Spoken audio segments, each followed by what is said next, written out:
El juez se quedó completamente mudo cuando mi hija Valeria empezó a hablar en el tribunal. Yo estaba sentada detrás de ella, viendo cómo le temblaban las manos mientras revelaba todo lo que Roberto, su esposo, le había hecho durante años. Contó los golpes, las amenazas, el dinero que le robó de su cuenta bancaria. Pero cuando llegó a la parte donde él la amenazó con desaparecerla usando contactos peligrosos que conocía de sus negocios turbios, la sala entera se congeló. Roberto se puso de pie gritando que era mentira, pero los guardias lo obligaron a sentarse. Nunca imaginé que ese hombre educado y amable que conocí en la iglesia del barrio sería capaz de eso. Amigas, antes de continuar con mi historia, por favor suscríbanse al canal y cuéntenos en los comentarios desde dónde nos están viendo. Yo me llamo Carmen y tengo 58 años. Vivo en la Ciudad de México en una colonia tranquila donde todos nos conocemos desde hace décadas. Trabajé toda mi vida como contadora en una empresa de exportaciones y logré juntar lo suficiente para comprar una casa bonita de 2 pisos con jardín pequeño y una cocina amplia donde me encantaba preparar tamales los domingos. Mi esposo falleció hace 7 años de un infarto y desde entonces me dediqué a cuidar de mis 2 hijas, Valeria, que es la mayor y tiene 32 años, y Andrea, que tiene 28. Las 2 estudiaron en buenas universidades gracias a los ahorros que su padre y yo guardamos con tanto esfuerzo durante años de sacrificio. Valeria se recibió de administradora de empresas y siempre fue una muchacha responsable, ordenada, con metas claras y un carácter fuerte que heredó de mí. Cuando conoció a Roberto hace 5 años en un retiro espiritual que organizaba la parroquia de San José, pensé que era el hombre perfecto para ella porque se mostraba respetuoso, educado, trabajador. Venía de una familia bien y hablaba siempre con palabras bonitas sobre el matrimonio y los valores. Él trabajaba como ingeniero en una constructora importante y manejaba un auto nuevo que sus padres le regalaron cuando se graduó. Todo parecía indicar que mi hija había encontrado a un buen hombre con quien formar una familia sólida y feliz. La boda fue hermosa. Se casaron en la misma iglesia donde yo me casé con mi esposo, con mariachi. Banquete en un salón elegante y luna de miel en Cancún. Yo estaba tan contenta ese día viéndola caminar hacia el altar con su vestido blanco bordado a mano, que lloré de felicidad pensando que por fin vería a mi niña realizada y protegida. Pero la vida tiene formas crueles de mostrarnos que las apariencias engañan y que detrás de una sonrisa perfecta puede esconderse un monstruo. Los primeros meses todo parecía ir bien. Valeria se mudó al departamento que rentaron cerca de Polanco y yo la visitaba cada semana llevándole comida casera y pan dulce del mercado. Ella siempre me recibía con una sonrisa, pero poco a poco empecé a notar cambios pequeños que al principio no me parecieron alarmantes. Dejó de contestar mis llamadas con la misma frecuencia. Ya no iba tanto a la casa los domingos. Siempre tenía excusas sobre que Roberto tenía mucho trabajo o que ella estaba cansada. Cuando la veía, notaba que había adelgazado. Tenía ojeras marcadas y su mirada ya no brillaba como antes. Yo le preguntaba si todo estaba bien y ella me decía que sí, que solo era el estrés del trabajo y de adaptarse a la vida de casada. Roberto seguía siendo amable conmigo, siempre me saludaba con un beso en la mejilla y me preguntaba por mi salud, pero algo en su forma de mirar a Valeria me inquietaba. Era como si la vigilara constantemente, como si cada palabra que ella decía tuviera que pasar por su aprobación primero. Un día fui a visitarlos sin avisar porque quería darles una sorpresa con unos tamales que había hecho en la mañana y cuando toqué la puerta escuché voces fuertes adentro. Valeria abrió con los ojos rojos y me dijo que no era buen momento, que Roberto estaba molesto por un problema en el trabajo. Yo me quedé parada en el pasillo con mi olla en las manos, sintiendo que algo no estaba bien, pero sin atreverme a insistir porque no quería ser una suegra entrometida. Pero lo que descubrí después lo cambió todo. Una tarde Andrea me llamó llorando, diciéndome que había ido a ver a Valeria porque no le contestaba el teléfono desde hacía 2 días, y cuando finalmente logró que le abriera la puerta, la encontró con un moretón en el brazo y otro en el cuello que intentaba tapar con una bufanda. Valeria le había contado entre lágrimas que Roberto la había empujado contra la pared durante una discusión porque ella le había reclamado por llegar tarde a casa oliendo a alcohol. Andrea estaba furiosa y quería ir a enfrentarlo de inmediato, pero Valeria le suplicó que no dijera nada, porque Roberto le había prometido que nunca volvería a pasar y que estaba arrepentido.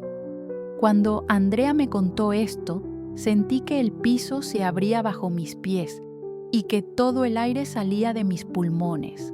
Mi niña, mi Valeria, que siempre fue tan segura de sí misma, estaba viviendo con un hombre violento y yo ni siquiera me había dado cuenta. Tomé mi bolsa y salí corriendo de mi casa directo al departamento de mi hija, dispuesta a sacarla de ahí, aunque tuviera que romper la puerta. Cuando llegué, Roberto abrió con una sonrisa como si nada hubiera pasado y me dijo que Valeria estaba descansando. Yo lo empujé y entré gritando el nombre de mi hija hasta que la encontré en la recámara, sentada en la cama con la mirada perdida.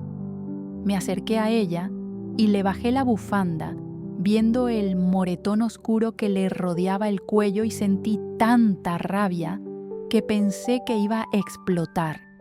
Le dije que se levantara, que iba a llevármela a mi casa en ese mismo momento y que no iba a permitir que ese hombre le pusiera una mano encima nunca más.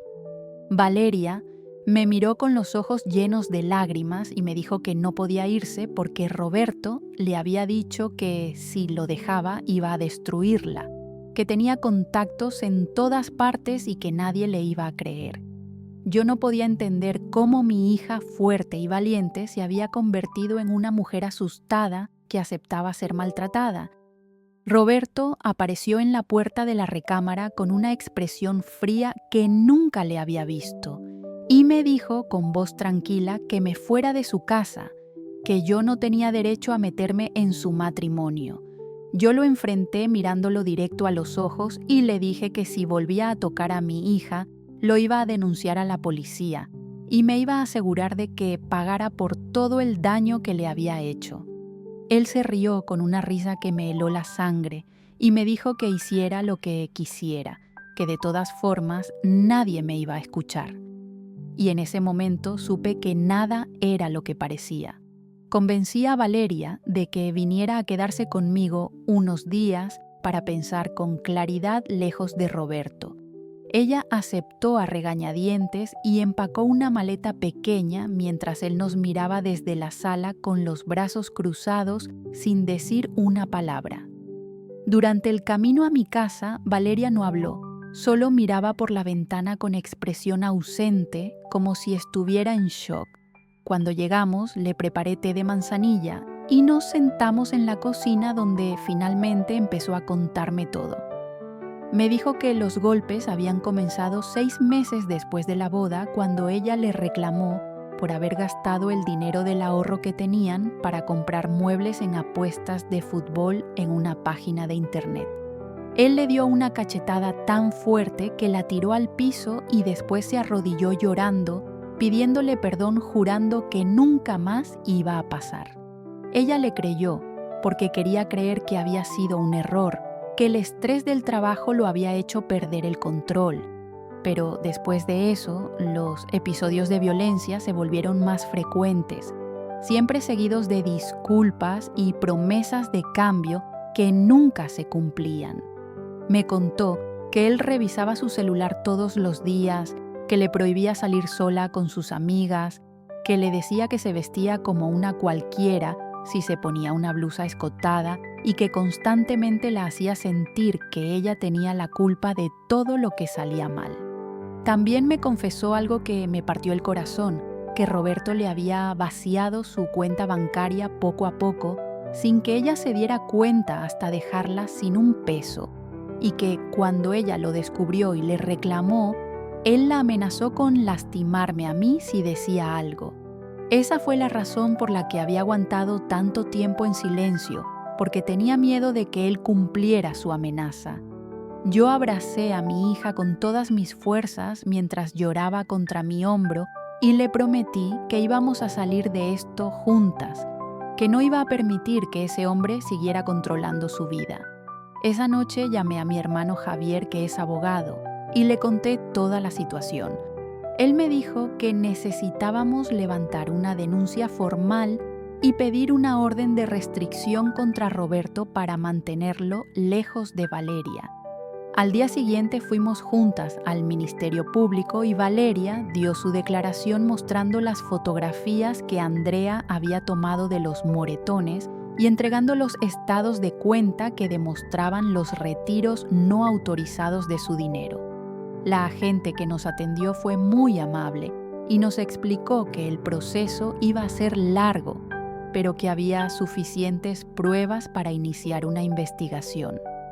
Roberto fue citado a declarar y cuando se enteró de la denuncia empezó a mandarle mensajes amenazantes a Valeria, diciéndole que se iba a arrepentir, que iba a perder todo y que él se encargaría de destruir su reputación. Guardamos todos esos mensajes como evidencia adicional. Durante las semanas siguientes, mi hija empezó a recuperarse poco a poco, volvió a sonreír, a comer bien, a dormir sin pesadillas. Consiguió trabajo en una empresa de consultoría gracias a una amiga y empezó a reconstruir su vida paso a paso. Yo estaba orgullosa de verla tan fuerte, enfrentando todo con dignidad a pesar del miedo que todavía sentía. Pero Roberto no se iba a dar por vencido tan fácilmente. Lo que escuché después me heló la sangre. Mi hermano Javier me llamó una tarde con voz seria diciéndome que necesitaba hablar conmigo urgente. Quedamos de vernos en un café cerca de mi casa y cuando llegó vi en su cara que traía malas noticias. Me contó que, durante la investigación, habían descubierto que Roberto no solo había maltratado a Valeria, sino que tenía una larga historia de comportamiento violento y fraudulento que había logrado ocultar muy bien. Resultó que antes de conocer a mi hija, había estado casado con otra mujer llamada Sofía, a quien también había maltratado físicamente y de quien se divorció después de vaciarle la cuenta bancaria y dejarla endeudada con préstamos que él había sacado a nombre de ella. Sofía nunca lo denunció porque él la amenazó con hacerle daño a su familia si hablaba.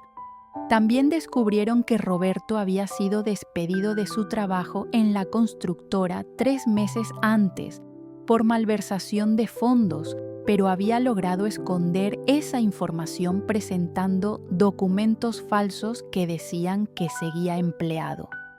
Todo el dinero que él presumía tener venía de estafas pequeñas que hacía a conocidos y familiares a quienes les pedía préstamos que nunca devolvía.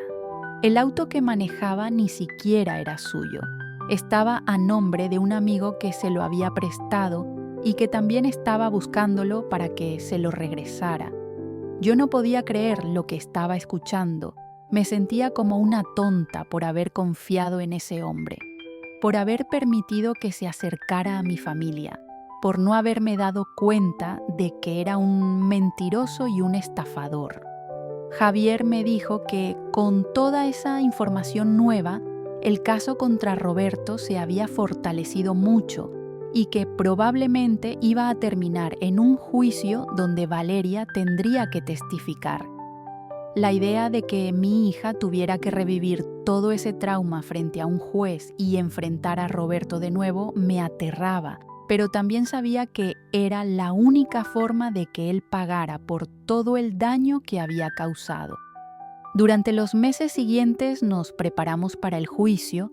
Valeria ensayó su testimonio con ayuda de una psicóloga que Javier nos consiguió y yo la acompañé a cada cita, a cada reunión, a cada momento difícil. Roberto contrató un abogado caro que intentó desprestigiar a mi hija diciendo que ella era inestable mentalmente y que estaba inventando todo por despecho. Eso me daba tanta rabia que tenía que morderme la lengua para no gritarle en plena corte. Finalmente llegó el día del juicio y entramos a esa sala fría y formal, sintiendo el peso de todo lo que estaba en juego. Roberto estaba sentado del otro lado con su traje elegante y su cara de inocente, como si no hubiera roto un plato en su vida. Cuando llamaron a Valeria al estrado, vi cómo le temblaban las piernas mientras caminaba hacia el frente, pero también vi la determinación en sus ojos. Ella se sentó, puso la mano sobre la Biblia y juró decir la verdad. El abogado de Roberto empezó a hacerle preguntas tratando de confundirla, pero mi hija respondió cada una con claridad y firmeza, recordando fechas, lugares, conversaciones exactas. Describió cada golpe, cada insulto, cada amenaza con tanto detalle que varias personas en la sala empezaron a llorar. Cuando le tocó el turno a Javier de interrogarla, él le preguntó si había algo más que quisiera decir, algo que no hubiera contado antes. Valeria respiró profundo y dijo que sí. Y lo que dijo a continuación dejó a todos en completo silencio. Mi hija miró directamente al juez y empezó a contar algo que ni siquiera yo sabía. Dijo que 3 semanas antes de que ella se viniera a vivir conmigo, Roberto llegó una noche completamente borracho y furioso porque había perdido una apuesta grande de dinero. Ella estaba en la sala viendo televisión cuando él entró gritando que todo era culpa de ella, que lo había hecho perder concentración, que si no fuera por sus quejas constantes, él no estaría en esa situación. Valeria intentó calmarlo, pero él la agarró del cuello y la empujó contra la pared levantándola del piso mientras le apretaba la garganta con tanta fuerza que ella sintió que se iba a desmayar.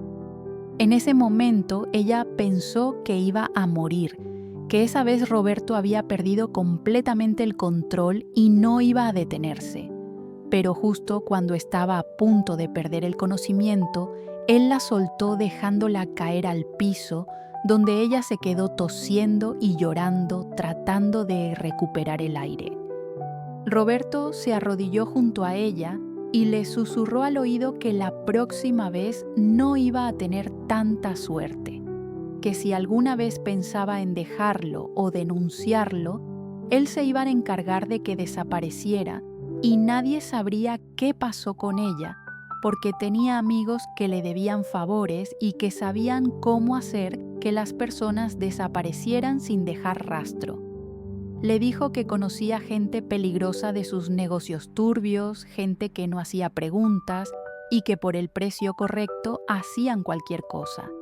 Esa amenaza fue lo que finalmente la hizo tomar la decisión de huir y venir a mi casa, porque entendió que si se quedaba un día más, Roberto iba a cumplir su promesa.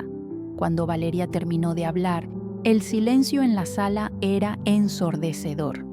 El juez tenía los ojos muy abiertos y la boca ligeramente abierta, como si no pudiera creer lo que acababa de escuchar.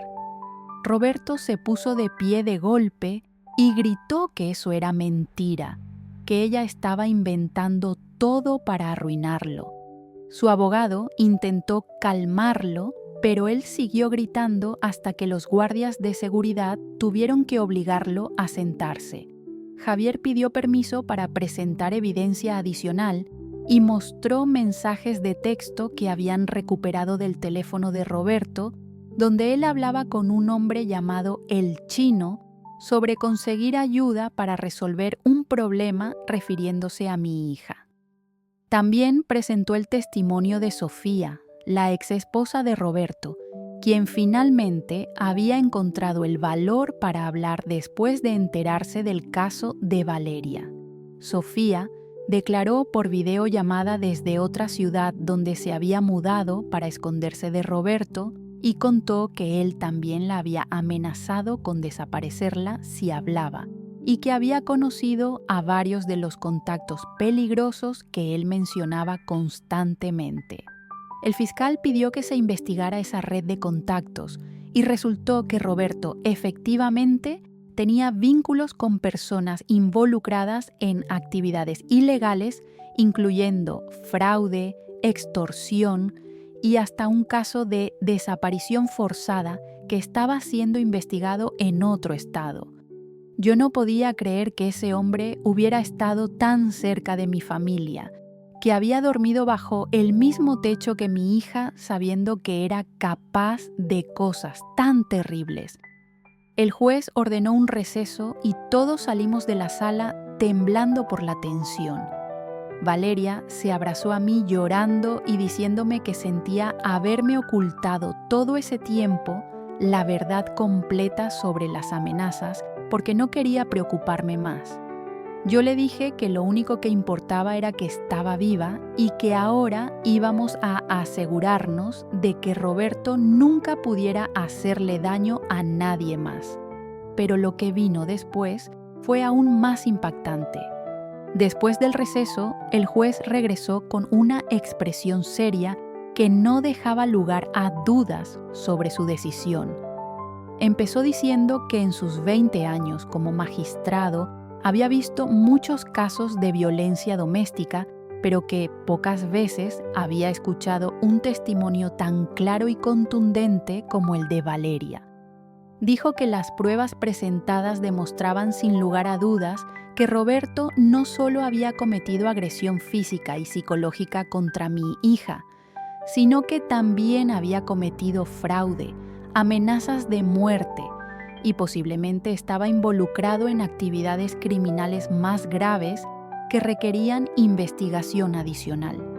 El juez declaró a Roberto culpable de todos los cargos y ordenó que fuera arrestado inmediatamente. También dictó una orden de restricción permanente que le prohibía acercarse a menos de 500 metros de Valeria, de mí, de Andrea y de cualquier miembro de nuestra familia. Cuando los guardias se acercaron para esposarlo, Roberto empezó a gritar que esto no había terminado, que se vengaría, que íbamos a pagar por haberlo traicionado. Pero esta vez sus amenazas sonaban vacías porque ya no tenía ningún poder sobre nosotras. Vi cómo se lo llevaban esposado saliendo de la sala y sentí que un peso enorme se levantaba de mis hombros. Valeria lloraba a mi lado, pero esta vez eran lágrimas de alivio, de libertad, de saber que finalmente había terminado la pesadilla. Javier nos abrazó a las dos y nos dijo que habíamos sido muy valientes, que no era fácil enfrentarse a un hombre como Roberto, pero que lo habíamos logrado. Afuera de la corte nos esperaban Andrea y varias amigas de Valeria que habían ido a apoyarla. Todas lloramos juntas, abrazadas, sintiendo que habíamos ganado no solo un caso legal, sino también la dignidad y la paz que Roberto nos había robado. Los días siguientes fueron extraños porque de repente todo estaba tranquilo, no había amenazas, no había miedo constante, no había que estar mirando sobre el hombro todo el tiempo. Valeria empezó terapia psicológica para sanar todas las heridas emocionales que Roberto le había dejado y poco a poco fue recuperando la confianza en sí misma y en los demás. Volvió a salir con sus amigas, a reír, a hacer planes para el futuro. Encontró un departamento pequeño pero bonito cerca de mi casa, donde se mudó después de unos meses viviendo conmigo. Yo la ayudé a decorarlo y compramos muebles nuevos para que empezara completamente de cero, sin nada que le recordara a Roberto. Andrea también se mudó con ella por un tiempo para hacerle compañía, y las dos hermanas se volvieron más unidas que nunca, después de todo lo que habían pasado juntas. Yo las visitaba seguido llevándoles comida casera y pan dulce del mercado, igual que antes, pero ahora todo se sentía diferente porque sabíamos que estábamos seguras. La investigación sobre los contactos criminales de Roberto continuó y resultó que efectivamente estaba involucrado en una red de fraude y extorsión que operaba en varios estados. Varias personas más se animaron a denunciarlo después de enterarse de nuestro caso y poco a poco se fue desenredando toda una madeja de crímenes que él había cometido durante años. Las autoridades encontraron evidencia de que había estafado a más de 20 personas por cantidades grandes de dinero y que había amenazado a varias de ellas con violencia si intentaban recuperarlo. Todo eso se sumó a su sentencia y el juez dictaminó que pasaría al menos 15 años en prisión sin posibilidad de libertad condicional. Saber que él iba a estar encerrado todo ese tiempo nos dio una tranquilidad inmensa. Lo que comenzó como la peor pesadilla de nuestras vidas terminó siendo una lección de fortaleza y justicia. Pasaron los meses y Valeria se transformó completamente. La vi florecer de nuevo como la muchacha segura y brillante que siempre había sido antes de conocer a Roberto. Consiguió un ascenso en su trabajo, empezó a tomar clases de pintura porque siempre le había gustado el arte, pero nunca había tenido tiempo. Y hasta adoptó una perrita pequeña que le hacía compañía en su departamento. Yo estaba tan orgullosa de ella que no podía dejar de sonreír cada vez que la veía. Andrea también estaba feliz de ver a su hermana recuperada y las dos se volvieron inseparables. Pasaban los domingos en mi casa comiendo juntas y platicando de todo como antes. Un día Valeria me dijo que quería hacer algo para ayudar a otras mujeres que estuvieran pasando por lo mismo que ella había vivido. Me contó que había estado investigando y que en la ciudad había muy pocos refugios para mujeres víctimas de violencia y que los que existían estaban saturados y sin recursos suficientes. Decidió empezar un proyecto junto con Andrea para crear un grupo de apoyo donde mujeres que hubieran pasado por situaciones de maltrato pudieran reunirse, compartir sus historias y recibir ayuda legal y psicológica gratuita. Yo las apoyé en todo lo que pude. Les presté dinero para rentar un espacio pequeño en la colonia y ayudé a conseguir contactos de abogados y terapeutas que quisieran colaborar de forma voluntaria. El proyecto empezó con solo 5 mujeres que se reunían una vez por semana, pero en pocos meses ya eran más de 20 y el espacio se quedó chico. Las historias que escuchaba en esas reuniones me partían el corazón. Mujeres que habían sufrido cosas terribles, pero que al mismo tiempo mostraban una fortaleza increíble al decidir salir adelante. Valeria se convirtió en una especie de líder para ellas porque su historia les daba esperanza. Les mostraba que sí era posible escapar de un abusador y reconstruir la vida. Varias de esas mujeres lograron denunciar a sus agresores gracias al apoyo que recibieron en el grupo, y algunas consiguieron trabajo y un lugar seguro donde vivir. Ver todo eso me llenaba de orgullo y también de rabia, porque me di cuenta de que hay muchísimas mujeres sufriendo en silencio, atrapadas en relaciones violentas sin saber cómo salir. Por eso el trabajo que Valeria y Andrea estaban haciendo era tan importante, estaban salvando vidas, literalmente. Un día recibimos una llamada de un periodista que quería hacer un reportaje sobre el grupo de apoyo y sobre la historia de Valeria. Al principio ella no quería porque le daba miedo exponerse públicamente, pero después pensó que tal vez su historia podría inspirar a más mujeres a buscar ayuda. Aceptó dar la entrevista y el reportaje salió en un periódico importante de la ciudad. Después de eso, empezaron a llegar donaciones de personas que querían apoyar el proyecto, empresas que ofrecieron patrocinar talleres y hasta una fundación internacional que se comunicó para ofrecer financiamiento. Todo eso permitió que el grupo creciera aún más y que pudieran ayudar a más mujeres. Yo seguía trabajando en mi empleo de contadora, pero dedicaba mis tardes y fines de semana a colaborar con el proyecto, ayudando con la administración de los recursos y organizando eventos para recaudar fondos. Mi vida había tomado un rumbo que nunca imaginé, pero que me llenaba de satisfacción. A veces pienso en todo lo que pasamos y todavía me cuesta creer que salimos adelante. Valeria conoció a un hombre llamado Carlos en uno de los eventos que organizamos para recaudar fondos. Él era trabajador social en una organización que apoyaba a familias en situación vulnerable y había asistido porque quería conocer más sobre nuestro proyecto. Desde el primer momento, vi cómo se miraban con algo especial y me dio gusto ver que mi hija estaba lista para volver a confiar en alguien. Carlos era completamente diferente a Roberto. Era amable de verdad, no solo en apariencia, respetuoso, paciente y sobre todo entendía por todo lo que Valeria había pasado sin juzgarla. Empezaron a salir despacio, sin prisa, construyendo una relación basada en confianza y respeto.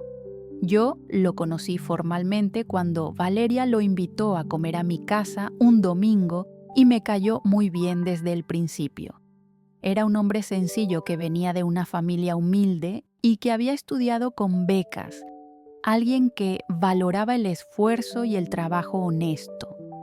Durante la comida, él me preguntó sobre mi experiencia como contadora y sobre cómo había logrado sacar adelante a mis hijas sola después de que mi esposo murió. Me gustó que mostrara interés genuino en conocerme y no solo en quedar bien.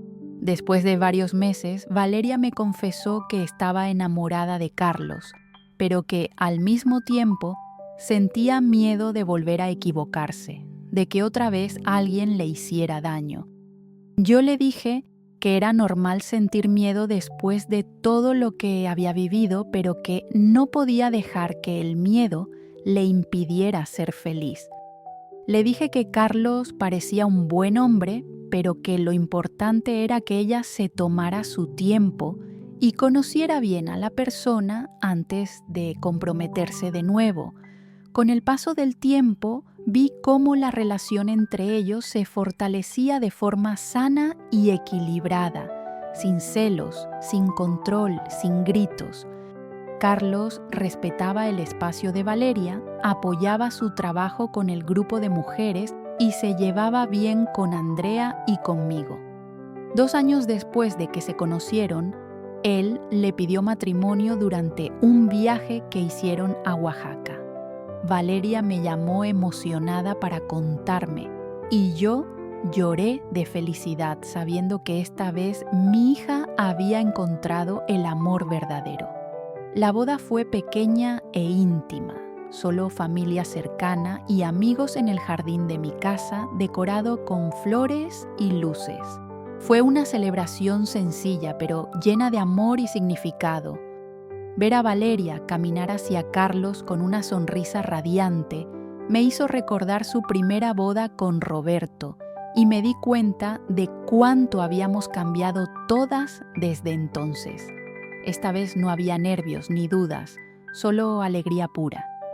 Durante el brindis, Valeria dio un discurso donde agradeció a todos por el apoyo que le habían dado durante los momentos más difíciles de su vida y dijo que si había logrado llegar hasta ese día era porque nunca se rindió y porque tuvo gente que creyó en ella.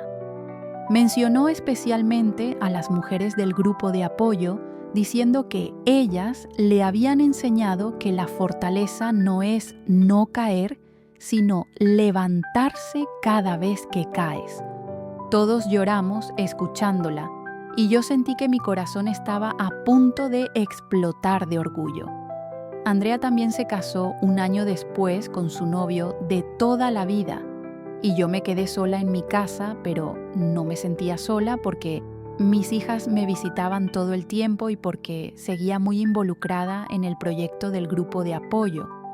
La vida me había dado golpes duros, pero también me había enseñado que siempre hay luz después de la oscuridad. Hoy Valeria tiene 37 años y es madre de 2 niños hermosos, que son la luz de mis ojos. Ella y Carlos tienen una vida feliz y tranquila. Él la trata como una reina y ella finalmente encontró la paz que se merecía. El grupo de apoyo que empezó con Andrea se convirtió en una asociación civil formal que ahora tiene 3 sedes en diferentes colonias de la ciudad y ha ayudado a cientos de mujeres a salir de situaciones de violencia.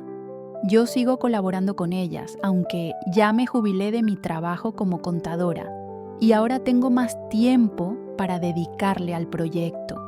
Hemos logrado cosas increíbles como conseguir que el gobierno local destine más recursos a refugios para mujeres maltratadas y que se implementen programas de capacitación laboral para que ellas puedan conseguir independencia económica.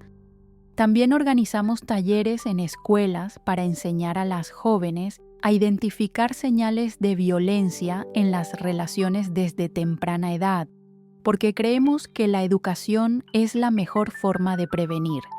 Roberto sigue en prisión cumpliendo su sentencia y aunque todavía faltan varios años para que salga nosotras, ya no vivimos con miedo. Sabemos que cuando salga ya no tendrá ningún poder sobre nuestras vidas porque construimos una red de apoyo fuerte y porque aprendimos que juntas somos más fuertes que cualquier agresor. A veces pienso en todas las mujeres que siguen atrapadas en relaciones violentas sin saber cómo salir y me duele el corazón. Quisiera poder ayudarlas a todas, pero sé que lo único que puedo hacer es seguir trabajando día a día en el proyecto y confiar en que cada mujer que ayudamos es una vida salvada y una familia que se sana. Valeria me dice, seguido, que yo fui su salvación, que si no hubiera insistido en sacarla de esa situación, ella no estaría viva hoy. Pero yo le digo que ella se salvó sola al encontrar el valor para hablar, para denunciar, para no quedarse callada. Yo solo estuve ahí para apoyarla como cualquier madre haría por su hija. La verdad es que ella me enseñó a mí más de lo que yo le enseñé a ella. Me mostró que la fortaleza no está en no tener miedo, sino en seguir adelante a pesar del miedo. Me enseñó que siempre hay esperanza, incluso en los momentos más oscuros, y que el amor verdadero no duele, no controla, no destruye, sino que construye, libera y sana. Hoy cuando me siento en mi cocina preparando tamales para el domingo y escucho las risas de mis nietos jugando en el jardín, siento que todo valió la pena. Ahora cuando miro hacia atrás a todo lo que vivimos, me doy cuenta de que esa experiencia terrible nos transformó de maneras que nunca imaginé. Nos hizo más fuertes, más unidas como familia y más conscientes de la importancia de no quedarnos calladas frente a la injusticia. He aprendido que la violencia doméstica no discrimina. Puede pasar en cualquier familia sin importar el nivel económico o educativo, y que muchas veces las víctimas no hablan por miedo o por vergüenza. Por eso es tan importante que quienes las rodeamos estemos atentas a las señales y que creemos espacios seguros donde ellas puedan pedir ayuda sin ser juzgadas. También aprendí que los agresores como Roberto son muy hábiles para ocultar su verdadera naturaleza. Por eso es fundamental que las mujeres conozcan bien a sus parejas antes de casarse y que no ignoren las señales de alerta como los celos excesivos, el control, los insultos disfrazados de bromas o los intentos de aislarlas de su familia y amigos. Si algo bueno salió de todo esto fue que encontramos un propósito más grande que nosotras mismas y que pudimos convertir nuestro dolor en algo útil que está ayudando a otras mujeres.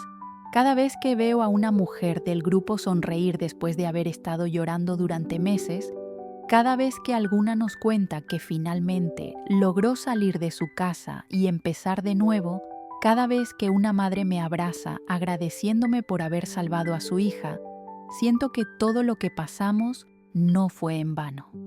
Valeria sigue siendo la cara visible del proyecto y da conferencias en universidades y organizaciones contando su historia para concientizar sobre la violencia de género. Cada vez que la escucho hablar frente a un auditorio lleno, me emociono porque veo en ella a la mujer guerrera que siempre supe que era. Carlos la acompaña a muchas de esas conferencias y se nota el orgullo que siente por su esposa. Mis nietos están creciendo en un hogar lleno de amor y respeto, donde se les enseña desde pequeños que las relaciones sanas se basan en la igualdad y el respeto mutuo. Espero que cuando sean grandes, sean hombres que traten a las mujeres con dignidad y que nunca repitan los patrones de violencia que tristemente siguen siendo tan comunes en nuestra sociedad.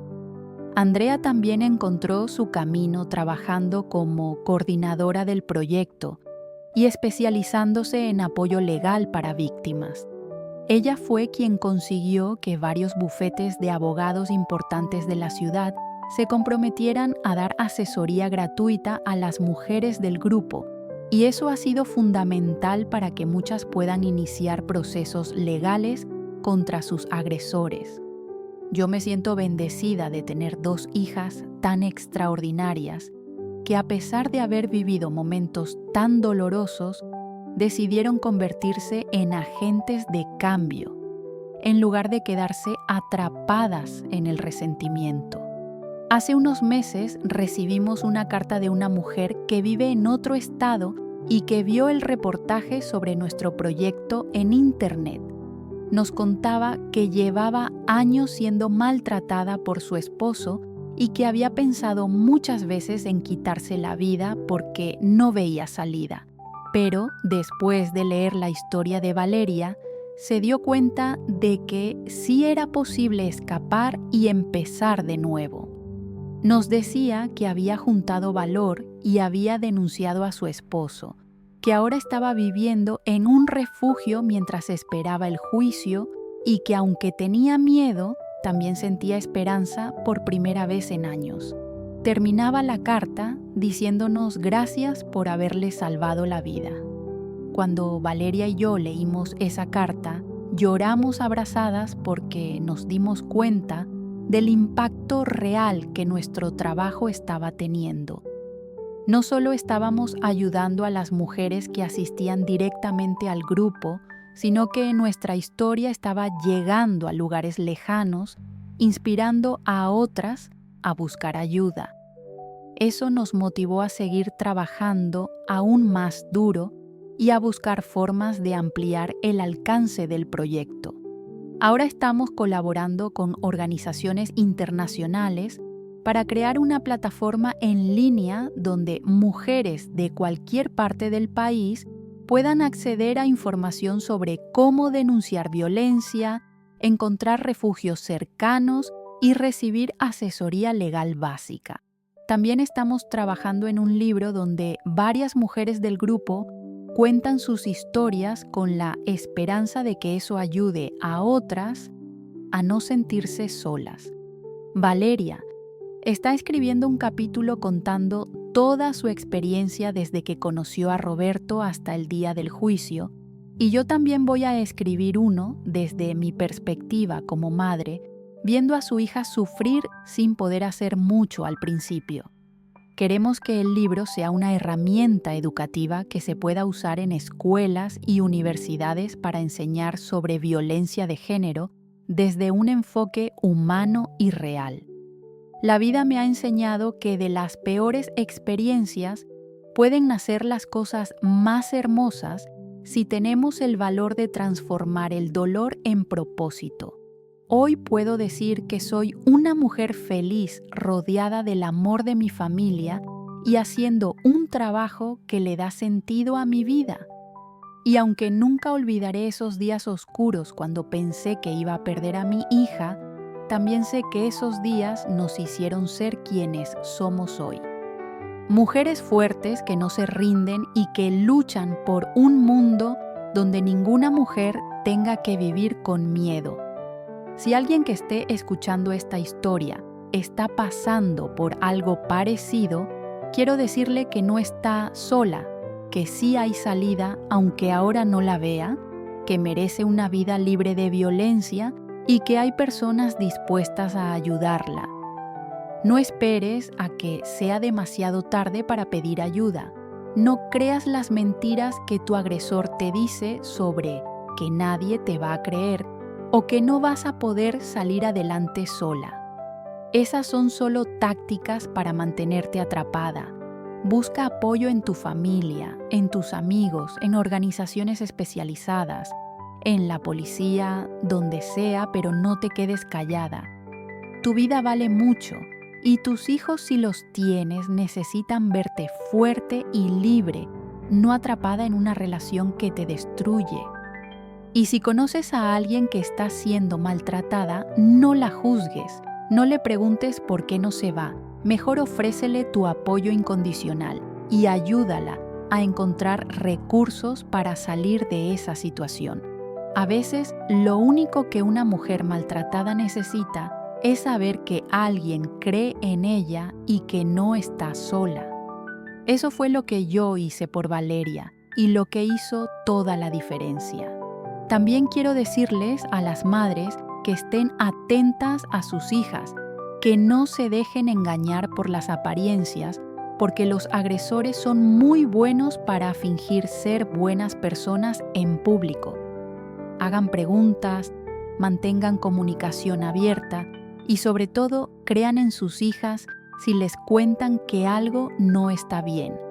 No minimicen sus preocupaciones ni les digan que están exagerando, porque eso solo las hará sentirse más solas. Yo casi pierdo a mi hija por no haber visto las señales a tiempo y eso es algo con lo que voy a cargar siempre. Pero también sé que al final hice lo correcto al sacarla de ahí y al apoyarla en todo el proceso legal. Esa es la única forma de detener a los agresores, enfrentándolos con la ley y no dejándolos salirse con la suya. Hoy mi familia está sanada y completa. Vivimos en paz y con la satisfacción de estar haciendo algo bueno por otras mujeres. No puedo pedir más que eso.